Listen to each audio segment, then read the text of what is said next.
So you saw the crisis of the industry and created the Vannamei movement here. And with, I would not say the industry is growing to too much of crisis now, but if we don't act now, we would be in crisis again. What are your views on how do we ensure that we safeguard our Vannamei and create the next movement? Good afternoon, ladies and gentlemen. Before I have my 2 words of wisdom or lack of it, let me say what a great honor it is, and also a pleasure meeting old friends once again.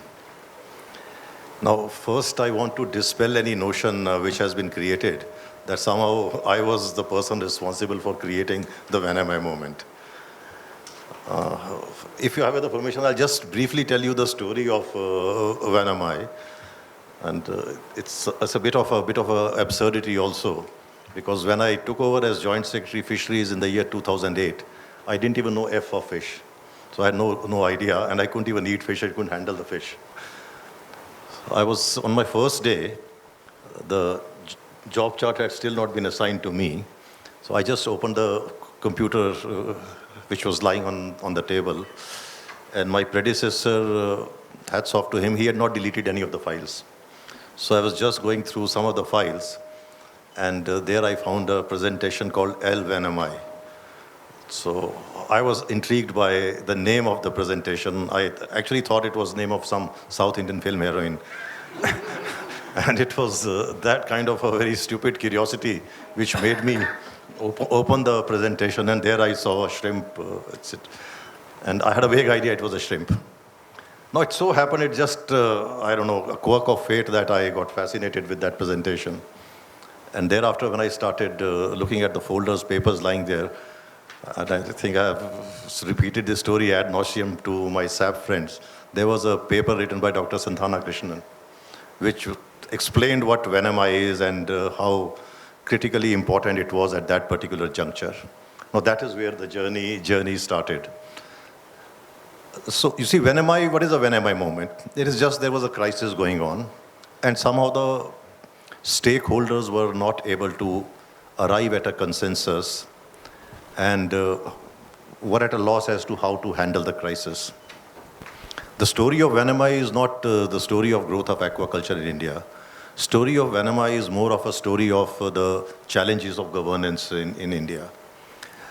I'm having retired from government, I'm now enjoy greater freedom to talk. Somehow everyone wanted Vannamei, but everyone was scared of saying that we want to introduce Vannamei. And the most powerful stakeholders were not only opposing it, but opposing it with great degree of commitment and a lot of aggression. SIBA was opposing it. MPDA was opposing it. NFDB was not very keen on being part of this decision making.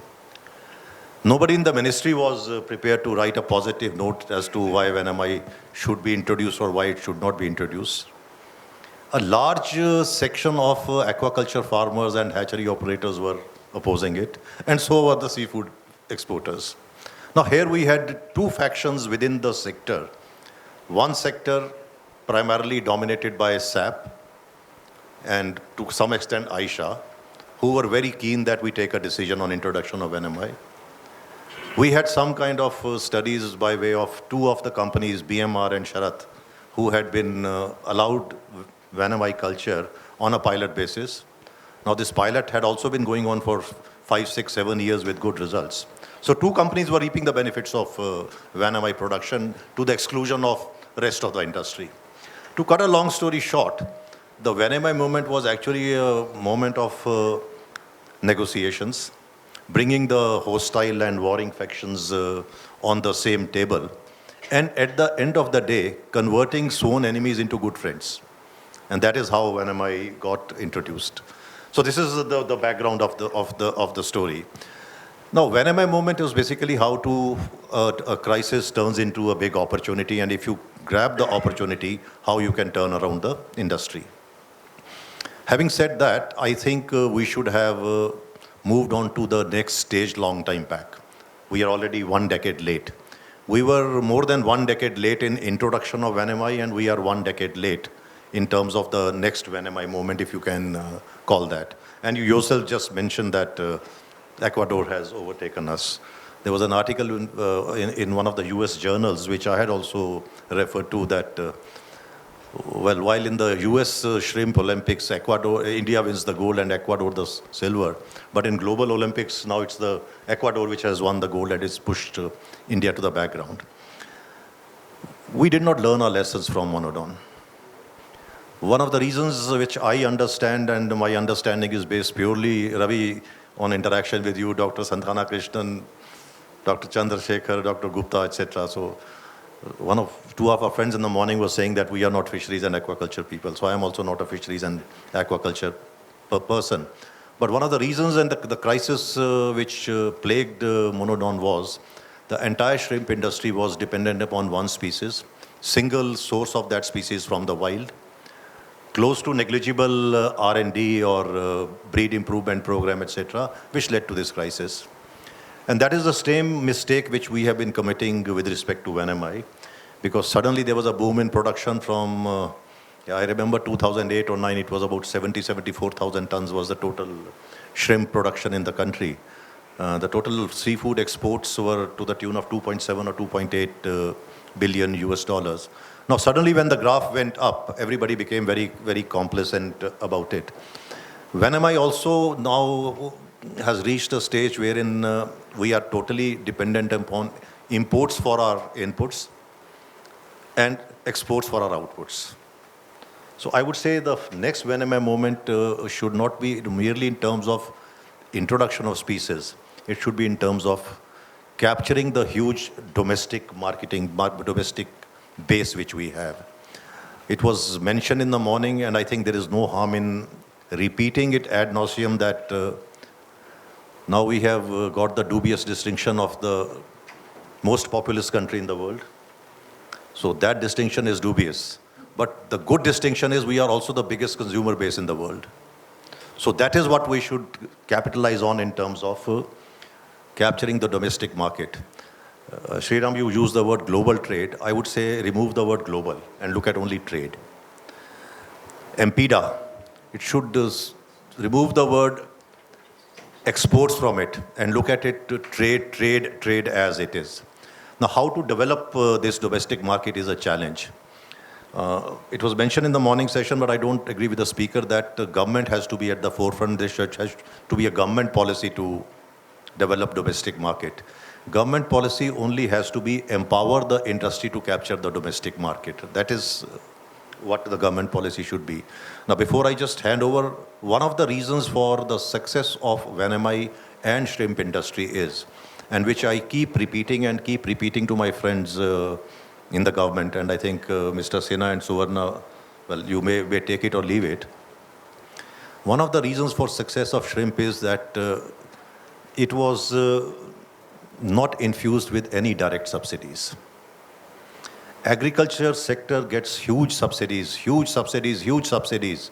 but over the last 5, 6, 7 decades, the growth has not gone beyond 3%, and it has hovered between 2 to 3%.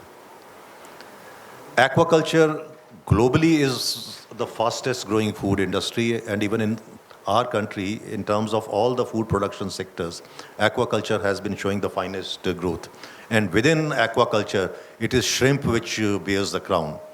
But not a penny subsidy which was given for the culture of Vannamei. What was given was creation of an environment wherein the farmers, the hatchery operators, the food processing industry could flourish, empowering the industry to convert the farmers into entrepreneurs.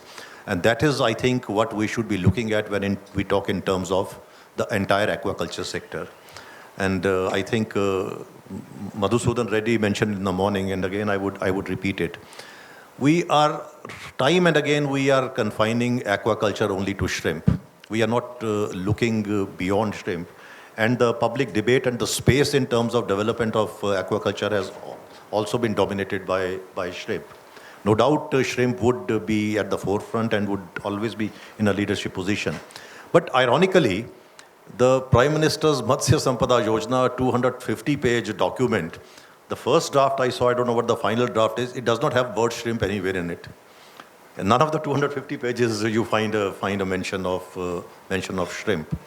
So I would say that domestic market is one.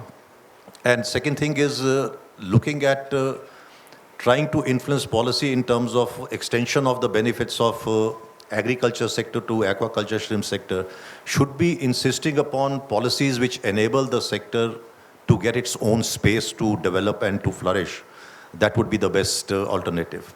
Now, in terms of species diversification, again, I am not much of an expert, but I think that we have to look beyond Vannamei. We have taken some baby steps towards reintroduction of monodon and in terms of developing our own brood stock and some kind of R&D, but they are still baby steps. And one species which we have totally neglected in terms of our policies or in terms of our debates in these fora is scampi. By the very nature of how the scampi looks and what it is something which could really capture the markets in the country, especially in the northern part of India, wherein the size and the looks and other things get a greater premium. I'm sure when a consumer goes to the market to buy shrimp, he does not say, give me Vannamei or give me monodon or give me indicus or this. He just wants shrimp. And if you could costing anywhere between 1,500 rupees to 2,200 rupees or 2,500 rupees. So this is the kind of price it can fetch. Now, right now it is fetching such huge price on account of not New York or Washington. So this is one thing. Another thing which we should be looking at. Thirdly, there's a huge market. In the morning it was carp culture was being mentioned and all other freshwater species were being mentioned. There's no need. There's no reason why the freshwater fish should be coming to us from Bangladesh or from Vietnam and all other places. Somehow we have not been able to bridge the gap between the production centers and the consumption centers. That is, I would say, the next moment should be, rather than looking only in terms of species, we should be looking at bridging the gap between where it is being produced and where it is being consumed, and how to bring them together and how to strengthen and...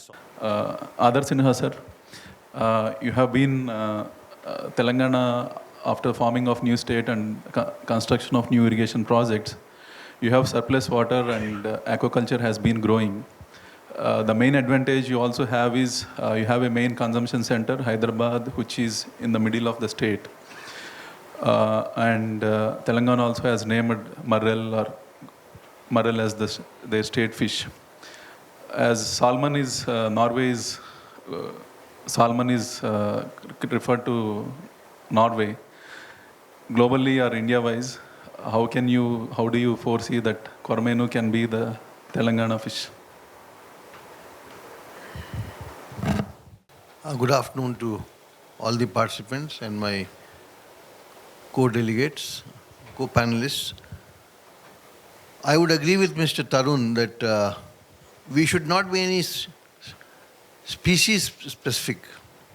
We should be specific about the growth of the fish culture, fish industry and aquaculture.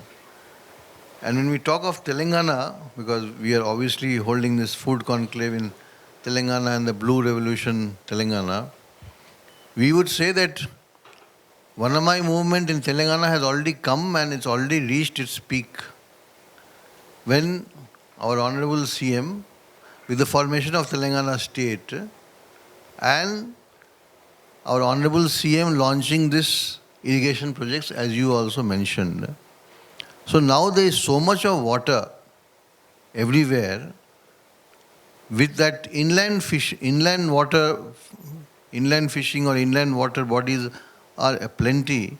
They have all been revived also, as you know, with this Mission Kakatiya, where all the tanks which are, as in the morning you would have heard that we had the system of interlinked tanks where even now in Hyderabad gets flooded, the one tank gets flooded, then the next one gets flooded like that.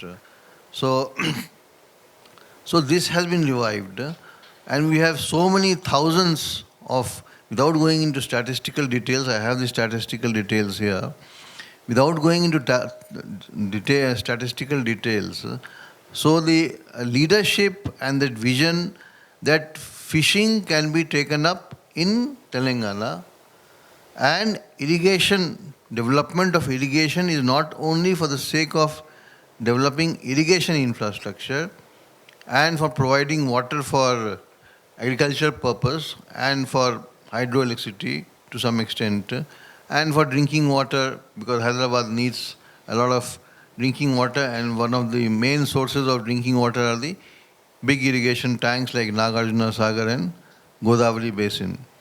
So, that being so, the second policy initiative which our Honorable CM has taken was that all these fishing bodies, and I think Suvarna was there as commissioner at that time, and their number I am told is here about 28,000 in all types of combined water bodies are there, isn't it? If I'm right, as per the statistics. So about 28,000 water bodies, which were earlier in different administrative units like Panchayat Raj and then some irrigation and then some other bodies, local bodies.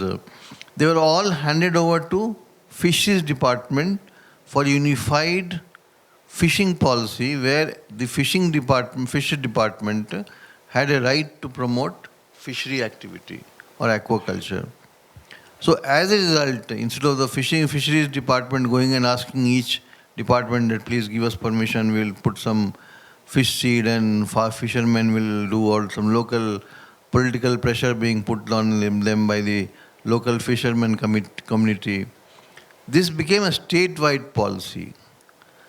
And as a result now, the Fisheries Department, which was like only working in some districts, because these tanks were only in big districts, in some districts, and so it was very limited. Like say it was Nagarjuna Sagar or Nizam Sagar or Kadam Reservoir or whatever. These are the type of places where they were doing fishing activities by and large. Each and every Gram Panchayat, each and every Mandal, each and every district started having its own turnover of fishing culture, and as a result of all these activities, the department also grew vibrantly, and Suvarna is here, she will also perhaps speak about it. And the fish production, which was in 2016-17, 1,98,921 metric tons, worth 2,252 crore value and 0.3% of GSDP, became in 21-22, that is the latest planning department figures, these are not our departmental figures, 3,89,969, which is almost double. Roughly 2 lakh tha, 4 lakh ho gaya in a matter of 6 years, by promoting this policy of promoting agriculture irrigation, number one, number two, unifying it under the Fisheries Department, and the third part was, which I forgot to tell, giving fish seed free of cost in all the farms. I think Mr. Tarun was talking about subsidy. There was no subsidy, just give it free of cost. Just put the fish seed in the farms, in the tanks, and the fish will multiply. The local fishing community fishing in the village tanks or the local body tanks, which are where the fish seed is there.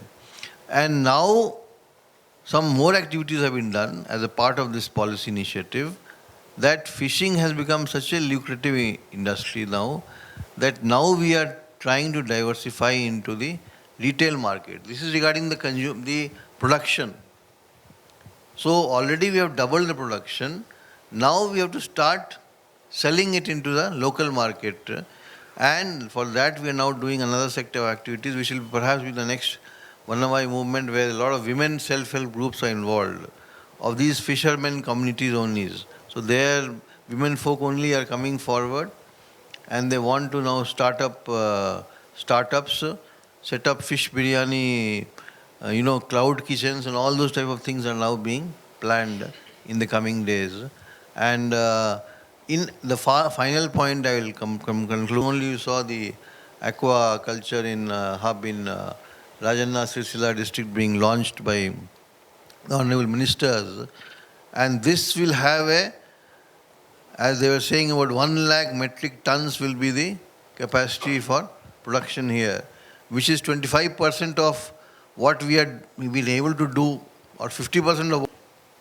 The subject is very interesting, as you are seeing. Even I was wondering, Vannamei movement means what? We should be speaking only about Vannamei or something else we can add. Probably SAP is dominated by Vannamei entrepreneurs, so Vannamei has become a subject of discussion. Me and Gupta sir also were, speaking about that. So I'll just give an overall view from NFDB perspective. And to begin with, I have to start from Telangana perspective itself, as sir was mentioning. My first interface with prawn or shrimp sector. Fish, of course, all of us are aware. Maril, of course, from natural resources we have been harvesting, and from tanks and other water bodies, Indian major carps, tilapia and pangasius in case culture units. This has been the norm. Common carp to some extent and grass carp also to some extent. Apart from that, scampi, when our Honorable Chief Minister, he was mentioning about that red roya, erra royalu, which are available, in the water bodies. Naturally, they occur, but available in very small quantities, so that people usually collect and eat. But then he mentioned about Neelakantha roya. That means the scampi, yes. So then he said how to, culture this scampi in Telangana, how to use our irrigation, water bodies and all these for scampi. But it was never tried in open water bodies. Of course, whatever was tried was in farms, farmers' farms, in a very closed environment. So then we had discussions. Dr. Gupta also was part of these discussions, SIFRI and all that we discussed. Then we realized that we had to start a pilot because nowhere else it was done. So, and also there were no scampi hatcheries. Scampi production was stopped, giving way to Vannamei, because Vannamei was the most profitable thing. He is the most profitable thing also as far as prawn or shrimp sector is concerned. Then we had to call for tenders, and then we just jumped into it. Then they said we can supply only the juveniles, very small ones, that farmers take that and rear in their farms, and then they stock in the ponds. We said, being a government agency, it would be very difficult to do so. So we want the ones which can be stocked directly into the water bodies. Then everybody was doubting. Even my colleagues are here, the then Fisheries Department colleagues, they are still there. Even they were doubting. But then just we jumped into the unknown, and what even SIFRI took it as a pilot. And it succeeded. In selected water bodies we started, because sandy bottom has to be there. This was one condition. And then it got scaled up. And Vannamei, the first interface with Vannamei in Telangana was regarding a complaint that Vannamei is being cultured in freshwater areas and salt is being added. So there is an issue. You need to stop that. You need to regulate that. This was the first interface which we had with Vannamei in Telangana. But then we realized that they were already well established and some moderation had to be done. So we advised them not to use salt or use less salt, which is tolerable. And it stopped there.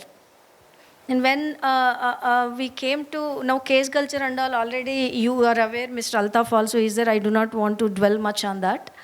When I came to NFDB, I understood how organized shrimp sector is compared to other, fisheries, normal fisheries sector. It's much more organized.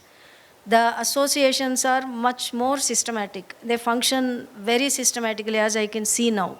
They get latest inputs on technology or any other inputs from anywhere across the globe, and they bring it to the country and they implement in their farms, and they showcase it to other farmers, demonstrate it to rope in more farmers. That has been the case as I see. It's not just in Andhra Pradesh. I have seen in Gujarat. I've seen in Odisha. And now, next Vannamei movement, I mean, we are not going to confine to only brackish, the coastline or nearer to the coastline. Go and see Haryana, Punjab, even Western UP, Rajasthan, how the Vannamei culture has caught up. I personally visited these farms, and they have realized the potential of these saline patches because the soils are saline, water is saline, highly 24 ppm, above 20 ppm in most of the lands, which are useless from agriculture or horticulture or even forestry point of view, agroforestry point of view. But they can bring lots of money for them if Vannamei is cultured there. Vannamei is propagated there. So now more and more people are coming into picture, even Rajasthan, Western UP, Mathura and those areas, large chunks of saline lands are there. And probably Telangana, we don't have much saline land, but there may be few patches. There definitely Vannamei can be encouraged. No question of adding salt to that. It is the existing situation. So definitely we can look into it. So there I see, we talk so much about cold water fisheries, no? Only confined to Himalayan states and, Jammu and Kashmir, Himachal Pradesh, Sikkim, Uttarakhand. These are the main states. But you will find a trout farm near Hyderabad. In controlled conditions, trout is being cultured. Of course, they are getting the fingerlings or the one-eyed ova. For them, one-eyed ova, that is they are getting from US. Somewhere else they are getting from Norway or Sweden, Norway or Denmark. So there are possibilities. I have seen scampi being cultured in cages. I have seen scampi being cultured in biofloc units, RAS units. Even in Punjab, Haryana, I have seen, if in a big farm, RAS farm, few tanks are dedicated for scampi or Vannamei. So that is another potential. If there is demand, domestic demand, definitely more and more RAS and biofloc culture unit, because it's a controlled environment. You can do Vannamei or you can do scampi, whatever. And other thing is mixing the species. Along with IMC, scampi can also be put in the farms, freshwater farms. These are all the areas when I look at potential areas where you have scope for enhancing the production. But shrimp culture sector is very organized, as I was mentioning, but they are also over dependent on exports. So as this year, the sector, all the stalwart sitting over here, they do agree with me that they had an anxious moment that the exports have gone down, and what are we going to do if the production is at the same level? If production goes down, nobody can help it. But demand is not there, but production is still there. How we are going to deal with the situation? As Tarun Sridhar sir was mentioning, scaling up domestic demand for this shrimp, because mostly you will find fish only in domestic market. Where is the shrimp? It's not available in general market. Maybe at selected places it's available. Or something leftover, whatever has gone for exports has gone, something leftover, a small size wale, they will be, marketed at domestic level. Small ones. Vannamei, if you go to Karimnagar, I have seen Ramnagar market and are very small, all the leftover ones. Only they are being marketed at domestic level. So have to bring the attention of the fish consumers to shrimp. Could be scampi, could be other Vannamei. So this is an important thing. Now we are thinking about increasing domestic consumption at broader level, fish consumption also. Fisheries includes everything as per definition. But now you want to divert some fish consumers to shrimp consumption. You have to do, because I know many people who eat fish but don't prefer to eat shrimp. They are not used to, they have not developed the taste. So they have to first develop the taste. For that you have to supply, you should be making it available to them at domestic level. So that is one very important thing that as a shrimp sap professionals and all of you have to think about. You have to inculcate this taste for shrimp at domestic level. That not only would absorb the shocks, if at all, that would be happening at international level, the exports are not happening or there is a slump in exports, this will absorb those shocks. So anyway, we want to, NFDB, from NFDB side, we can do only to that level. As Tarun Sridhar was rightly mentioning, we have certain limitations. Within the structured framework, we may have to function. We work through state fisheries departments, we work through KVKs or ICR institutions or some other academic institutions and some entrepreneurs, selected entrepreneurs. But we can't reach out to everybody. This is where the professional bodies also have to step in. When we looked at the egg campaign, who did it? That was done by National Egg Coordination Committee. It's a private body. I know here it is difficult because egg is a different product and fish, definitely we have to step in wherever it is possible because there is a separate fund earmarked for domestic consumption enhancement campaigns. So I would request the professional bodies representatives sitting over here to look at that. We are there to support you. In fact, Dr. Balaji spoke to me some time back and he discussed about the slump. And then we discussed, let them come, we can chip in. Let them make a program. We would support them financially and other point of view. And finally, just one more point. Sir also was mentioning about that policy. We had a discussion at Telangana Apex level some time back. Sir also was there. Adhar Sinha sir also was there. Same points I mentioned. More than subsidies, it is a policy. Providing a conducive environment, that's extremely important. Treat fisheries sector or aquaculture sector on par with agriculture sector as far as power tariffs are concerned. One hatchery or one rearing unit or one RAS unit should be paying same amount of tariff. As, it's treated as industry, not as, not on par with agriculture. So another thing is access to water, irrigation water, one channel is there. You have to draw water. For aquaculture, there is no policy. Somebody may object, farmers can object all around. So how are we going to deal with that? This is another area. And of course, quick clearances and permissions. Like Telangana, we did, they have to apply. After applying within 48 hours, if our officials don't respond, you take it for granted. It's sanctioned. We did that for hatchery. So like that, policies have to be taken by the government. For that, you have to, those ideas you have to bring to the policy makers, and that would be very helpful. With these points, I think I should be stopping here. Thank you. Thank you so much, madam. I'll add one point towards in continuation. Just that you're inviting the industry to come and... Her child, hey, you have to drink this Coca-Cola before you eat your cereal. I'm sure she cannot do that. But can she ask, hey, you need to eat the fish before you open up the Coca-Cola? Can she tell that? I'm sure she can tell that. So I'm just trying to tell you the thought process in some of the brands we feel proud about. They've been sponsoring Olympics. Can a fish industry sponsor an Olympic? Sure we can. So that is what I want to think about and talk about here. So to answer Ravi's question, other than tilapia, what can we do? There could be any species. It can be a forerunner. Now, tilapia is one easy species where we can bring some changes here.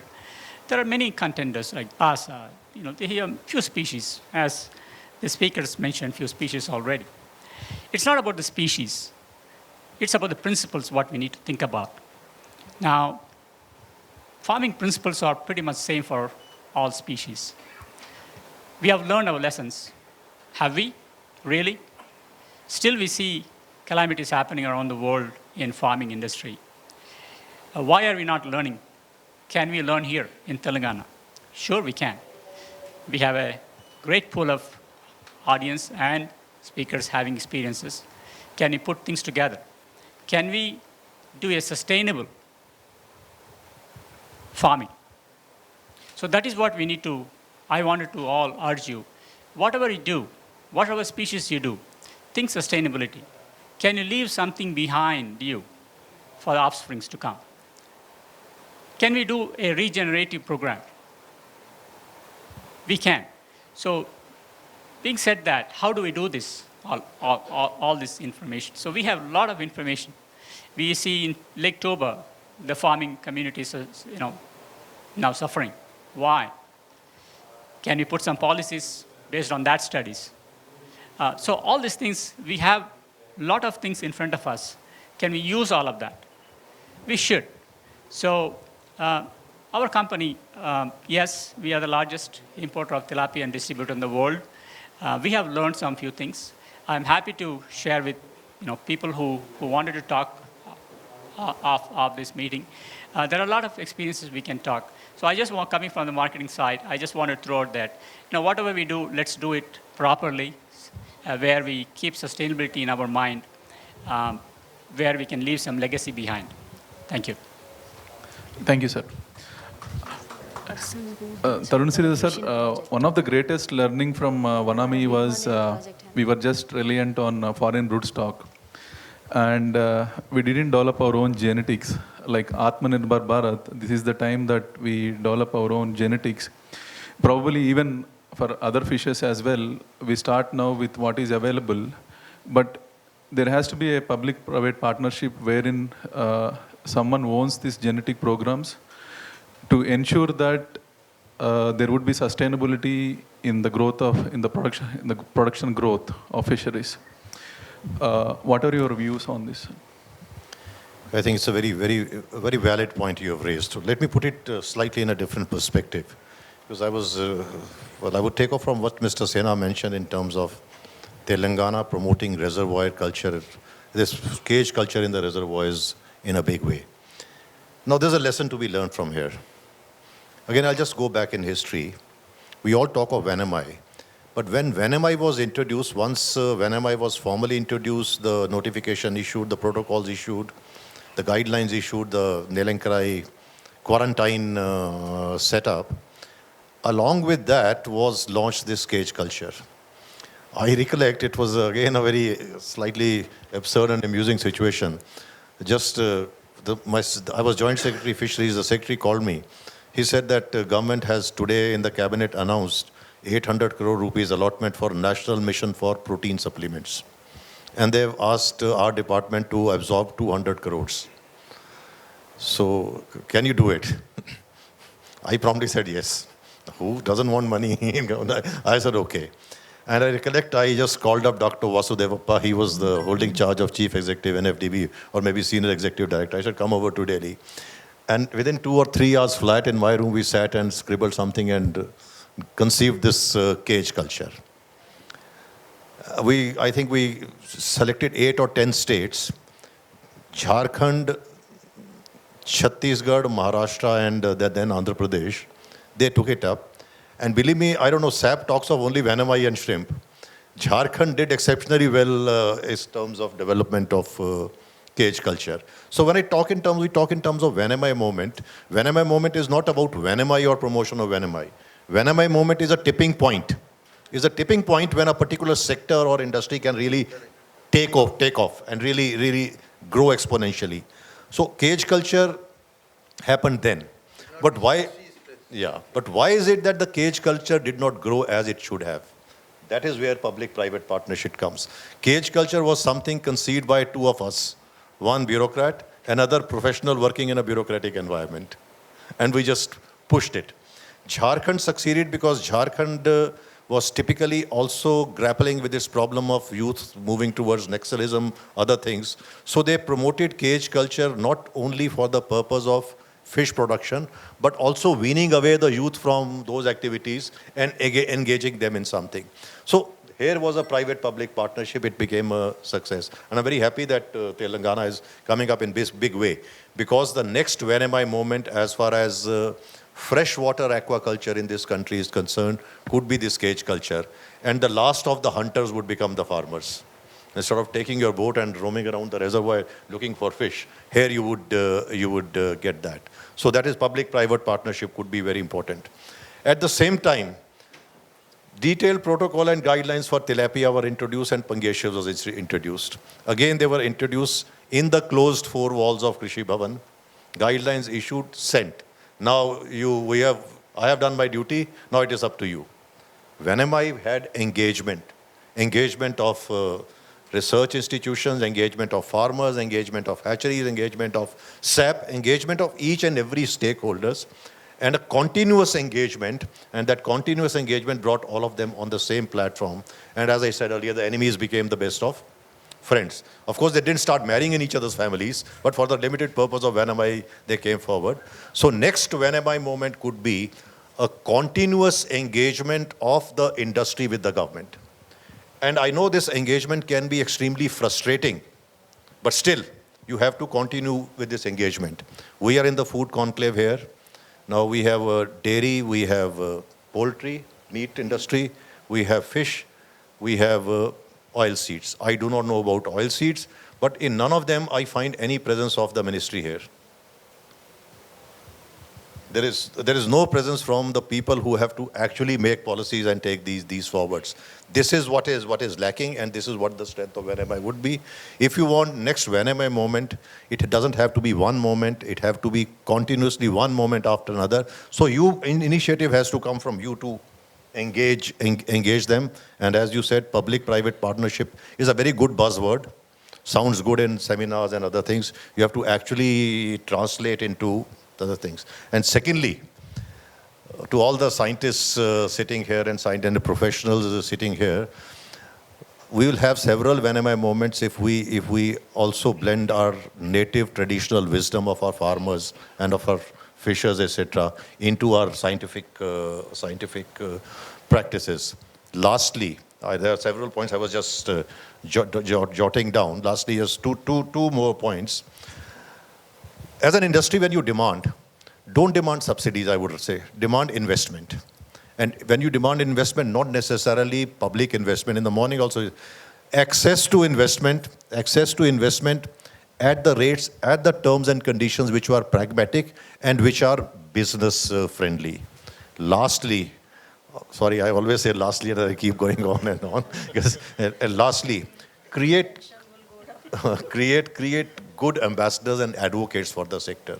Sadly, this sector is lacking that strong advocacy in terms of how critically important it is, not only in terms of nutritional security, not in terms of making high quality proteins available to our population, but also in terms of, I would say, not securing livelihoods, but generating prosperity for the people. Stop talking in terms of fisheries and aquaculture as a source of livelihood. Let it come as an alternative vocation which people voluntarily opt for and go into. Let our young boys and girls say, when I grow up, I want to become a fish farmer, I want to become an aquaculturist. That is a kind of this thing.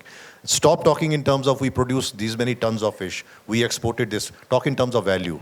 We produce fish worth this much value and it just generates this much value. So you'll have not one but continuous Vannamei moment. When you talk of one moment, you stop there. It has to be an ever growing kind of perspective. Thank you. I hope I have answered your question, or maybe I have deviated.